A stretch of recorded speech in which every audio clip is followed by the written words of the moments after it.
કાલે વિષયા વિનિવર્તન્તે નિરાહારસ્ય દેહિના. આજે પોષ વદ 14 છે, શનિવાર છે, તારીખ 17/1/2026 વર્ષ છે. વિષયો નિવૃત્ત થઈ જાય એની આસક્તિ છૂટતી નથી. તપ ધ્યાન આ બધું તપ ને કરીએ ને, શરીરને કષ્ટ આપીએ, ખાવા ના આપીએ, પીવા ના આપીએ તો વિષયની નિવૃત્તો થઈ જાય. પણ અંદર જે પડેલું જે આસક્તિ છૂટે તો કે ના છૂટે.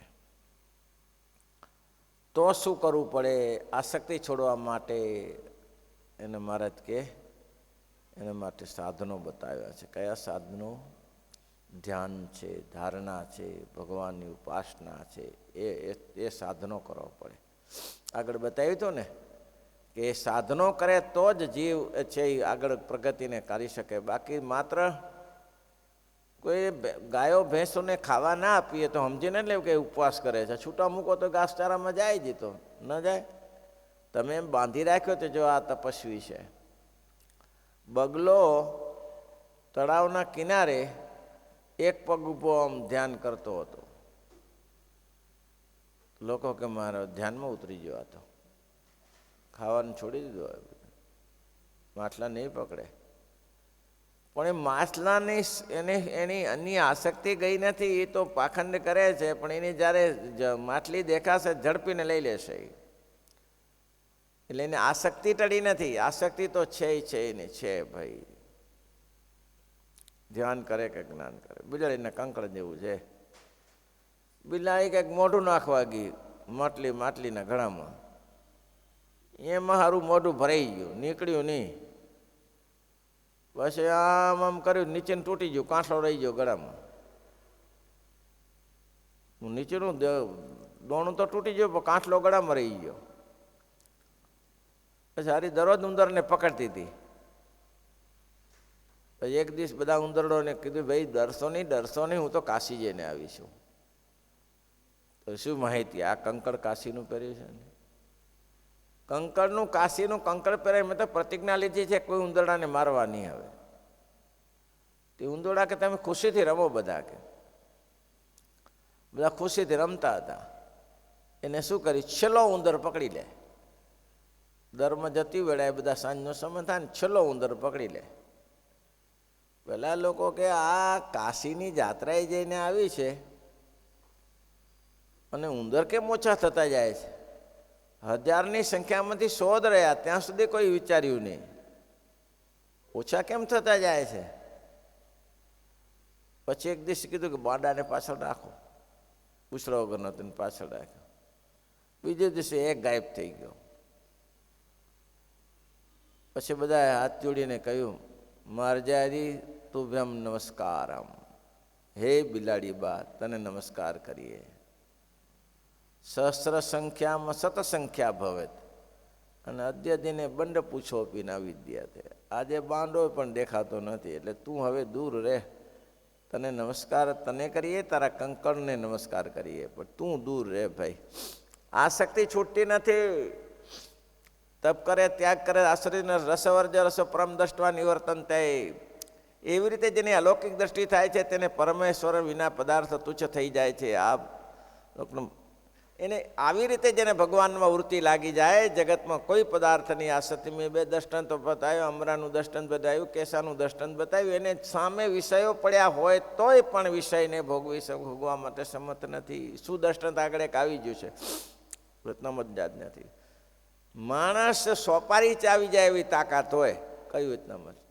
પણ જો કાગદી લીંબુ 10-12 ચૂસાવી દીધા હોય તો રાંધેલો ભાત પણ ચવાય નહીં.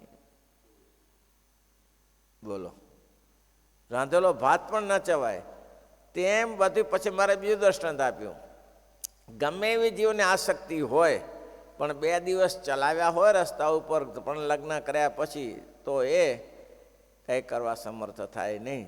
આસક્તિ ગઈ છે, આસક્તિ અંદર છુપાયેલી પડી છે, પણ સ્થાકને માર્યા નથી કરી શકતા. પણ જેને પરબ્રહ્મ પરમાત્માની પ્રાપ્તિ થઈ છે એને તો વિષયો સહેજે ખરી જાય. જેનું દ્રષ્ટાંત આપ્યું કે દારૂડીના પતંગ. જેમ જેમ ચોમાસું આવે, દારૂડી જોઈ, દારૂડી ધમાડાનું છળ હોય છે અહીંયા, અને ઘણા જગ્યાએ ખેતરોમાં લુખા ખેતરોમાં હોય છે. ઉનાળામાં નીલા હરિયાળા જીરું જેવું હોય છે, ઉનાળામાં નીરા હરિયાળા હરિયાળા થઈ જાય, પણ જેવો વરસાદ પડે એટલે એક એક પત્તા ખરી જાય અને ઉકી જાય. વિષયો મળે તોય પાછા પડી જાય. ભાઈ ભગવાનના ભક્તને વિષય ના જો, વિષય પાછા. પછી મુક્તાન સમયે શ્રીજી મહારાજને કહ્યું, મહારાજ હવે તમે જે પ્રશ્ન પૂછતા હતા તે પૂછો. એ પ્રશ્ન કયો હતો એમ આમાં આગળ ક્યાં પૂછાયો એ ખબર નહીં, ભાઈ અંદરો અંદર પ્રશ્ન લખાયો નથી. ત્યારે શ્રીજી મહારાજ બોલ્યા, જે માયામાં કેવળ દુઃખ જ છે કે સુખ પણ છે? માયામાં કેવળ દુઃખ જ છે કે સુખ પણ કંઈક છે? પ્રશ્ન છે. માયા સુખદાયી છે કે માયા દુઃખદાયી પણ છે? જનરલી માયા દુઃખદાયી છે. માયાથી જ લોકોને નાચ નચાવે છે. ભલાનો અધોપતન ગમે તેવા પુરુષ હોય. અને એટલા માટે કહ્યું, માયા કૌશે તજી નાવ જાવે, માયા કૌશે તજી નાવ જાવે. બોલો, માયા કૌશે તજી કૌશે તજી નાવ જાવે. ધન કારણ ભટકત પંડિત નારા, ધન કારણ ભટકત પણ લોકન કો સમજાય, લોકન કો જાય. માયા કૌશે તજી નવ જાય, માયા કૌશે તજી. કનક કામિની ત્યાગ કરે તો એ, કનક કામિની ત્યાગ. માન ઈર્ષા નવ જાય, માન ઈર્ષા. માયા કૌશે તજી નવ જાય, માયા કૌશે તજી નવ જાય. એ પ્રશ્ન છે ભાઈ. મુક્તાન સ્વામી કહ્યું છે, મહારાજ કહ્યું છે માયા તો કેવળ દુઃખદાયી છે. શ્રીજી મહારાજ બોલ્યા, જે માયામાંથી ઉપજાય એવા જે સત્વ રજ અને તમ એ 3 ગુણ છે. માયામાંથી કયા રૂપ થાય? તમારે જ્યાં જવું હોય ત્યાં રસ્તા 3 છે અમદાવાદ જવાના. માણસાથી ને જવાશે, અહીંયાથી એ જવાશે, જાસપુર થઈને જવાશે. તમારે જવું છે ક્યાંથી? રજોગુણ, સત્વગુણ, રજોગુણ ને તમોગુણ 3 રસ્તા છે માયાના. તમારે જે રસ્તો પકડો એ પકડો, સરળ પડે પકડો. તો કે સુખદાયક કયો છે? તો કે આ જાય છે એ સીધો અહીંયા અડાલજ વાળો. પહેલાં ચક્કર મારવા ક્યાં જવાનું? અહીંયાથી માણસા ક્યાં જવાનું? જાય તો ખરો રસ્તો, પણ તમારે કઈ રસ્તે જવું તમારે વિચાર લેવાનો. તેમ કે છે કે 3 રજ, સત્વ, રજ અને તમે 3 ગુણ તેમાં જે છે તે સત્વ છે તે તો સુખ કહેવાય છે. સત્વ ગુણ છે ને સુખકારી કહેવાય છે. તથા શ્રીમદ ભાગવતમાં સત્વમ યદ બ્રહ્મ દર્શનમ, તથા સત્વગુણથી સત્વગુણની સંપત્તિ તે જ્ઞાન. સત્વગુણની સંપત્તિનું લક્ષણ કયા? તો કે જ્ઞાન, વૈરાગ્ય, ભક્તિ ને સમદમાદી એવી જે માયા તે કેવી રીતે દુઃખરૂપ છે? લક્ષણ કેવા સરસ છે. સત્વગુણની સંપત્તિ છે. તમારે કઈ સંપત્તિ જોઈએ છે? જો સંપત્તિમાં એવું તમે ભેગી કરો સંપત્તિ, એમાં આસુરી સંપત્તિ હોય અને એવી સંપત્તિ હોય. ન્યાય અને નીતિથી મેળવેલી સંપત્તિ તેને દૈવી સંપત્તિ કહેવાય. અને તમે કૂડ કપટ કરીને જે પૈસા ભેગા કર્યા હોય તે આસુરી સંપત્તિ કહેવાય. એ સંપત્તિ તમને દુઃખદાયક છે. જગતમાં કહેવાય છે ચોરીનો 1 રૂપિયો 100 લઈ જશે. ચોરીનો 1 રૂપિયો 100 લઈ જશે. નરભેરામ રવજીની પેઢી ખાતે અમારી પેઢી હાઈએસ્ટ ચાલતી હતી. સારામાં સારી પેઢી ચાલતી હતી. અમદાવાદમાં હાઈએસ્ટ પેઢી અમારી હતી. રવજી કાકા, નરભેરામ રવજી એટલે રવજી કાકા. એની રાજા ઉપર બહુ વિશ્વાસ, રાજાને એના ઉપર બહુ વિશ્વાસ. રાજાનો ખજાનો બહુ મોટો હતો. અમે એને પ્રત્યક્ષ વાત કરેલી સાંભળેલી. હવે ખજાનામાં બધા હીરા ને નંગ ને માણેક ને આવું બધું ભરેલું. સફાઈ એ થઈ જાય અને શું શું વસ્તુ છે રાજાએ વિશ્વાસપાત્ર તરીકે એને ભંડારા કોઠારમાં જવા દીધો. આ માણસે શું કર્યું? વિશ્વાસઘાત કર્યો. બધું જોયું તો ખરું, તો તે સમયમાં લાખો રૂપિયાનો એક નંગ પડેલો, હીરો પડેલો, એ છુપાવી દીધો. લાખો રૂપિયાનો હીરો પડે છુપાવી દીધો. એ પહેલાં આટલા મોટી સંપત્તિમાં ક્યાંથી ખબર પડે? આનો ઉપર વિશ્વાસ હતો. પરિણામ શું આવ્યું? ધીમે ધીમે ધીમે ધીમે ધીમે પેઢી ઘસાવા લાગી. અત્યારે એક પર્ણાકુટી જેવું છે, નાનું છે અત્યારે, કેબિન જેવું. કેમ થયું? નહીં, સંપત્તિ આસુરી લીધી તમે. સંપત્તિ આસુરી તમારી પાસે આવી ગઈ એટલે આસુરી સંપત્તિ તમને હેરાન કરનારી થાય છે. પરીક્ષિત રાજા સામાન્ય હતા? પરીક્ષિત રાજા કઈ સામાન્ય નહોતા ને. પટારો ખોલ્યો, જે બધા પાંડવો ચાલ્યા ગયા પછી રાજ્ય એની પાસે આવ્યું. પટારો ખોલ્યો ને પટારામાં કહ્યું કે માતા પિતાએ, મારા દાદા દાદાઓએ શું સંપત્તિ સાચવી છે એમ જોયું તો અંદરથી એક મુગટ નીકળ્યો. અને એ મુગટ કોઈ રાજા જરાસંધનો હતો. યુધિષ્ઠિરે બહુ ખરાબ થયું, બહુ જ ખરાબ થયું. આ આસુરી જરાસંધનો મુગટ લાવ્યો છે, આમાં ભવિષ્યમાં અધોપતન થશે. ભવિષ્યમાં અધોપતન થશે. નહીં તો ભગવાને જેને બચાવ્યો, પરીક્ષિતને, એને તો અસ્વસ્થતાએ મારી નાખ્યો હતો. ભગવાને કૃષ્ણએ ઊભો કર્યો. હવે આની બુદ્ધિ બગડે કેમ? પણ એક દિવસ જ્યારે એને કીધું મારા બાપ દાદાએ શું સંપત્તિ, અને એમાં આવો મુગટ પટારામાંથી નીચે નાખી દીધેલો. યુધિષ્ઠિરે કીધું છે તળિયામાં નાખો, કોઈને હાથમાં ના આવે એવું, આ ગમે ત્યારે ભ્રષ્ટ કરશે. અને એ મુગટ લીધો અને પહેર્યો. પહેરતાની સાથે એમ છું હું રાજા છું, શિકાર નથી દેતો. રાજાઓને શિકાર કરવાનો ગુણધર્મ છે, છૂટછાટ છે. હું શિકાર કેમ નથી કરતો? બોલો, મુગટ પહેર્યાની સાથે બુદ્ધિ બગડીને તો આ માણસ શિકારી હતો. શિકાર કરવાનું મન થયું. આસુરી સંપત્તિ, માયા, આસુરી માયા છે. સત્વરજની તમાગુણની છે, રજોગુણની છે સંપત્તિ, સત્વગુણની નથી. એટલે મારે ત્યાં સત્વ યદ બ્રહ્મ દર્શનમ, સત્વગુણ તો ભગવાનનું દર્શન કરાવે એવું છે. અને તરત શિકાર કરવા ગયો ને મૃગલું છટકી ગયો ને ત્યાં સમ્યક ઋષિના આશ્રમમાં ગયો. સમ્યક ધાનમાં બેઠા હતા. આવ્યો પણ પાણી ન પાઈ, સ્વાગત ન કર્યું. એને એવો ખીજાણો કે મારા બાટા અમારા રાજ્યમાં રહે છે, અમારું ખાય છે ને એ પાણી પાતા નથી. મરેલો સાપ પડેલો નાખ્યો ગળામાં. પરીક્ષિત રાજાની કથા પ્રસિદ્ધ છે, લાંબી કથા કરવાની જરૂર નથી. એનો દીકરો શૃંગી આવ્યો, આ તો ચાલ્યો ગયો. આ કર્યું કોને? મારા પિતાશ્રીના ગળામાં ધ્યાનમાં એ હારે જપતા નથી. આ જંગલમાં બેઠા છીએ, કોઈને નડતા નથી, તો તમને શું નડીએ છીએ? જેને નાખ્યો તેને તક્ષક ના કરડે, થઈ ગયું, પતી ગયું. આસુરી સંપત્તિ. ભાઈ માયા દુઃખદાયી છે ભાઈ. ભલભલાને એ જ માયાથી કામ કરી દો. તો તે નરસિંહ દાદા હતા, ખાખરિયાના નરસિંહ દાદા ગ્રસ્ત હતા. પણ એને લક્ષ્મણ પ્રતિષ્ઠામાં મેં જ કથા કરેલી. પૈસા એને કર્યા એટલે લોકોએ સારા પૈસાનું દાન કર્યું, પૈસા બચ્યા. પછી એ પૈસા તો ધર્માદાના જ હતા, બહુ સારા ભગવાનના ભક્ત હતા. પછી એને વિચાર્યું કે આ ધર્માદાના પૈસા મારા છોકરાને ના જવા જોઈએ.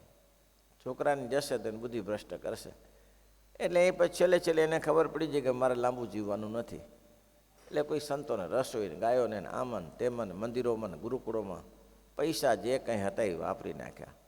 અને છેલ્લે હું એને હોસ્પિટલ મળવા ગયો હતો. પછી લાંબુ જીવ્યાની અઠવાડિયામાં ધામમાં હાલ્યા, પૈસા વપરાઈ ગયા. ત્યારે એ માયાનો સદુપયોગ કરી નાખ્યો. આ માયાથી બુદ્ધિ બગડે, આ માયાથી બુદ્ધિ બગડે.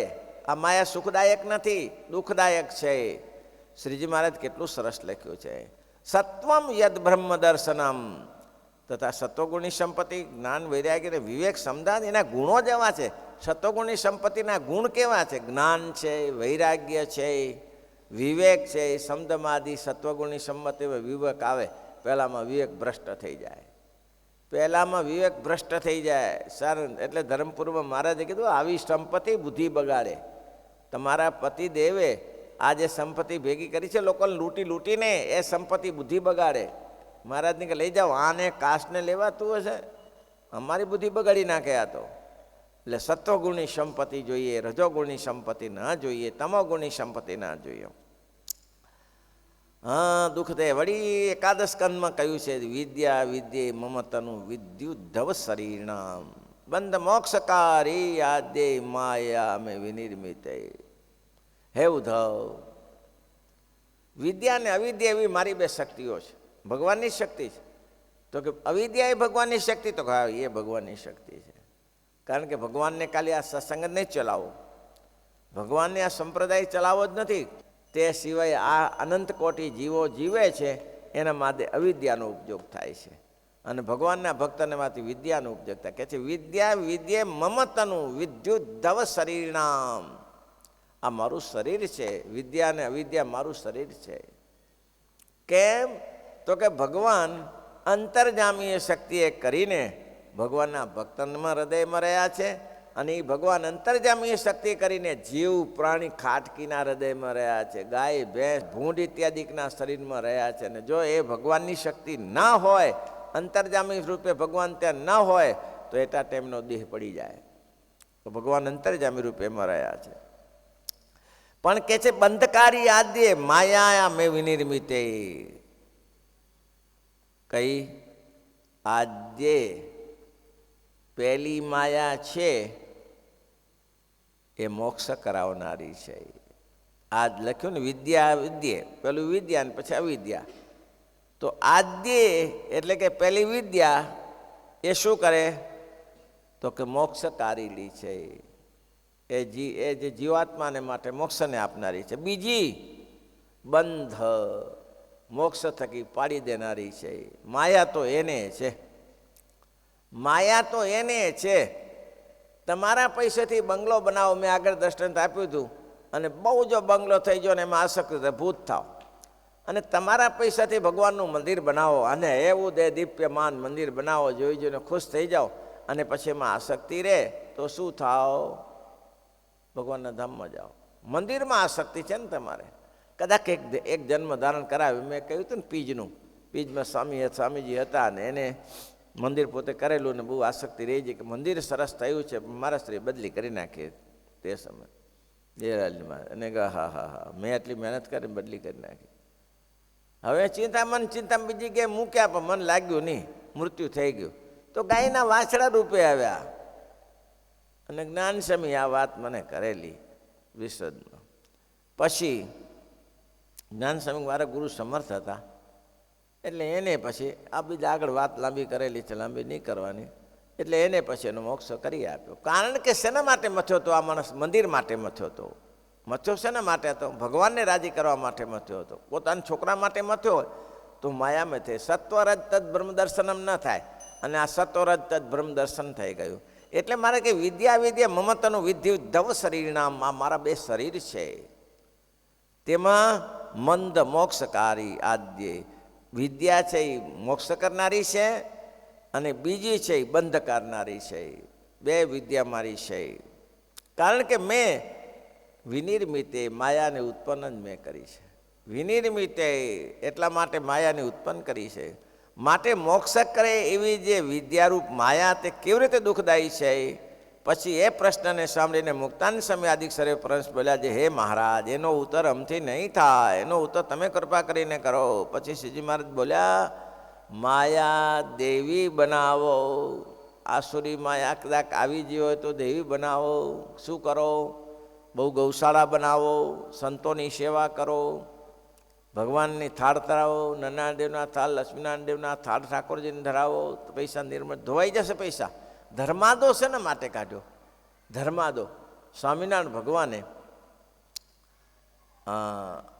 વલ્લભ વિદ્યાનગરમાં સભા કરી. આણંદ કહે છે ને, આણંદમાં સભા કરી અને 3000 સાધુ ભેગા કર્યા. 3000 સાધુ ભેગા કર્યા અને હજારો ગ્રસ્તની મિટિંગ કરી. અને શ્રીજી મહારાજે એક સૂત્ર વાપર્યું કે જો ભક્તજનો સુખી થવું હોય તો રસ્તો બતાવું છું. તમારે સુખી થવું હોય તો રસ્તો બતાવું છું. રસ્તો શું? તો કે અમે અમદાવાદ ભુજનું મંદિર બનાવ્યું. અમે લક્ષ્મીનારાયણનું વડતાલ મંદિર બનાવ્યું, ગઢપુરમાં ગોપીનાથનું મંદિર બનાવ્યું, પ્રતિષ્ઠા લક્ષ્મીનારાયણ થયા પછી આ દરેક જગ્યાએ મંદિરો બનાવ્યા છે. અહીં હજારો લોકો દર્શન કરવા માટે આવશે, પણ જો ખાવાના રોટલા નહીં હોય તો કરશે શું? હા, તો કે ખાવાના રોટલા નહીં હોય તો શું કરશે? તો તમે બધા 10મો 20મો ભાગ કાઢો, 10મો 20મો ભાગ કાઢો. વાપરવાનું કે ને વાપરવાનું કે ને એ આવનારા એ જ છે ને, ધર્માદો એ કરશે ને ખાવા એ જ આવશે. વાપરવાનું કે ને તો કે તમારે ને તમારે મંદિરના દેવના ઠાકોરજીને થાળ થશે, સંતોની રસોઈ થશે અને તમારે વ્યવસ્થા થશે જમવા કરે આવતા જાઓ. તો છે તો એના માટે ને એના માટે, પણ એ નિર્ગુણ થઈ ગયું.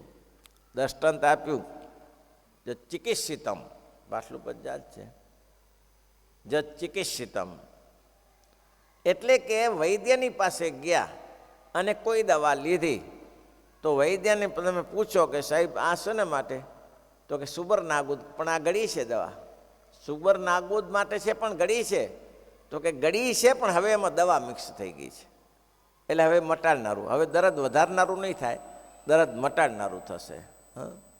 એ ચિકિત્સિતમ છે. શેના? તો કે ડૉક્ટરો દ્વારા તૈયાર કરેલી દવા છે. એ તમને દર્દ વધારે નહીં, દર્દ મટાડે. તમે જે તમારી સંપત્તિ ભગવાનને માટે પ્રસાદીની કરીને 10મો 20મો ભાગ કાઢીને વાપરો. ક્યારે દુઃખી નહીં થાઓ, ક્યારે નહીં થાઓ. જો કરવાની તૈયારી તો રાખો, આટલું કરી તો જુઓ, ક્યારે દુઃખી થયા નથી. જેને જેને ઠાકોરજીનો 10મો 20મો ભાગ કાઢ્યો છે એ તો રાજા થઈને બેઠા છે. શેના પાછા પડે? પણ કાઢવું ધર્માદો માંદો જ છે ભાઈ, ધર્માદો માંદો છે. કેમ? કાઢી શકાતો નથી. જો કાઢે તો સુખી થઈ જાય. 10મો 20મો ભાગ કાઢે તો સુખી થઈ. એક ભાઈ કે શરૂઆતમાં કંપની ચાલુ કરીને તારે 10મો ભાગ કાઢતા હતા, પછી હવે તો કરોડનું ઓવરટર્ન થવા લાગ્યું. હવે એમ થાય કે આ 50 કરોડનું છે તો એટલા 5 કરોડ આપી દેવાતા હશે. ના થાય. પહેલે લાખમાં હતું ને ત્યાં સુધી 1000 આપી દેવાતા હતા, લાખ હતું ત્યાં સુધી 1000 અપાતા હતા. હવે આ કરોડોનું થયું, હવે હારા છે ના અપાય પૈસા. 50 કરોડે 5 કરોડ થાય 10મો ભાગ, એ આપી દેવાય? ના આપી દેવાય.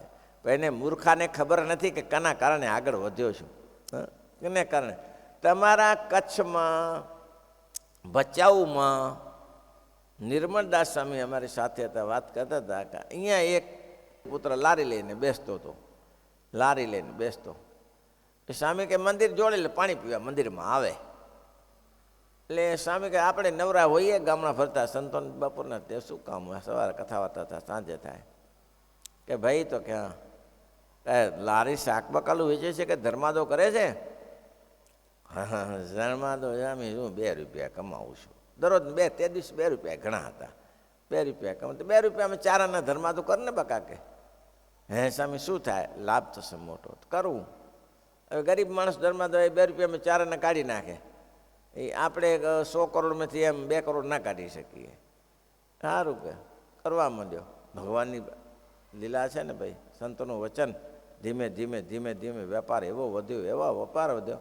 લારીની જગ્યાએ દુકાન કરી નાખી મારાએ. 5-10 જણાને કામ ઉપર રાખ્યા. બોલો. ને પછી સ્વામી કે હું એક પર અમદાવાદ આવ્યો ત્યારે અમદાવાદમાં મળ્યો તો, એ મંદિરે આવ્યો હતો, સત્સંગી કરો ને મંદિરે આવ્યો. શું કરો છો? તો કે 20 ટ્રકો છે સ્વામી અત્યારે, 20 ટ્રકો. એને એ ભાઈ કયા લારીને લઈને બેસતા હતા, એ 20 ટ્રકો ચલાવે છે. બોલો. ધર્માદો કાઢે કોઈ પાછા પડતા હશે, પણ ધર્માદો કાઢવો તો પડે ને ભાઈ. ધર્માદો કાઢે પેલા નીકળે નહીં. તમે કદાચ વિચાર કરો કે નીકળી તો છોકરા ના કરવા દે, અને છોકરા કદાચ સંમત થાય તો ઘરવાળી કરવા ના દે. આપી દેવાતું હશે એટલું બધું આપી દેવાય? ના આપી દેવાય તો ગોળ ભોગવ્યા કરો. ત્યારે શું, કાઠવાડમાં ગયા અને ભગત કે સ્વામી આજે અહીંયા કને સંતો રોટલા બનાવો ને જમીને જાઓ. મારે કે શું તો ખરા, પણ તમારે તકલીફ નહીં? ના ના ના ના તકલીફ નહીં. તે બધું ઘરવાળી બહાર ગઈ હશે, તે બાજરીનો લોટ ને ઘી ને ગોળ ને બધું લાવ્યું. છેલ્લે દહીં બાકી રહેલું, તે દહીં લેવા ગયો. ઘરવાળી આવી ગઈ, મારો પીટ્યો કે આ બધું લઈને ચા નાખે છે, ક્યાં ઉપાડી જાય છે આ? તો સંતો આ સંતો એ કંઈ મહેમાન છે તારા સમય મૂકવું છે? તો કે હવે આ એક છેલ્લું જ રહ્યું છે. છેલ્લું રહ્યું કે પહેલું રહ્યું? નીચે મૂકે, નીચે મૂક. તો ના મૂક્યું પહેલાં એ, અને પહેલાં એ દોણું પકડ્યું હતું નીચેથી, તેને બેને આવીને કાંઠો પકડ્યો. અને જે ઝપાઝપી થઈ ને એટલે કાંઠો તૂટી ગયો જૂનો દોણાનો. કાંઠો તૂટી ગયો ને દોણું પેલાના હાથમાં રહ્યું. તે પેલો દોણું લઈને ગયો સંતોની પાસે. સંતો કે આમ કેમ, એની ખબર નહીં એ કને શું રંગ ખેલ થયો એ. હા, અહીં ગરબા શું ગવાણા એની ક્યાં ખબર હતી. એટલે પેલા કે સહેજે સહેજે પૂછ્યું કે આમ કેમ, કે આવું દોણું. અને પેલો ખરો ખીજાયેલો કે તમારે પાડાપાડીનું કામ છે કે દહીંનું કામ છે, કે હા તમારે વળી પાડાપાડીનું કામ છે કે દહીંનું કામ છે, પીઓ ને દહીં તમ તારે, કે પેલો ખીજાઈને આવેલો ને અંદરથી. આવું છે ભાઈ, ઘણા આડા પડનારા મળી જાય. તો આ ભજન ભક્તિ કરવામાં કાંઈ એટલું તમે સરળ ના માનતા કે તમે કામ કરી જ લેશો. એ તો ધ્યાન રાખો. શ્રીપતિમ શ્રીધરમ